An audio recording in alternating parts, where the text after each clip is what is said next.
वफादार नौकर। अब्दुल हमीद एक अमीर लड़का शहर के मदरसे में पढ़ा करता था।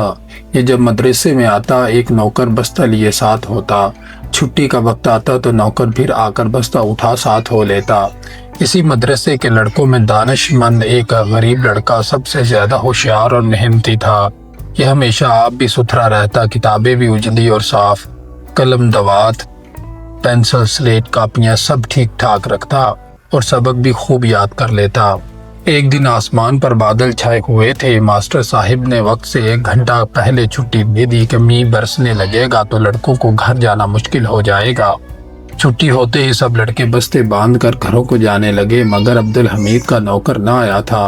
उसने दानिशमंद के साथ बातें शुरू कर दी कि ज़रा देर गुजर जाए तो नौकर आ जाए।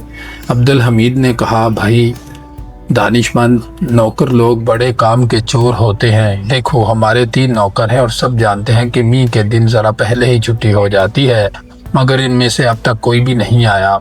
दानिशमंद बोला, सेठ साहब, किराए के नौकर सब ऐसे ही हुआ करते हैं, मगर असली नौकर कभी सुस्ती नहीं करते। देखिए मेरे 10 नौकर हैं और ये सब के सब मेरे इशारे पर काम करते हैं। ये सुनकर अब्दुल हमीद सोच में पड़ गया, क्योंकि वो दानिशमंद को झूठा भी ना जानता था और ना कभी इसने उसका कोई नौकर ही देखा था। हैरान होकर पूछा, तुम्हारे नौकर मैंने तो कभी नहीं देखे। दानिशमंद ने जवाब दिया, मेरे नौकर तो हर वक्त साथ साथ रहते हैं और आप भी उन्हें सबके साथ रोज देखते हैं। यह सुनकर अब्दुल हमीद को और भी अचंभा हुआ और उसने कहा, उनमें से 2 एक के नाम तो बताओ। दानिशमंद ने जवाब दिया, एक दो क्या, मैं 10 के नाम बता देता हूँ।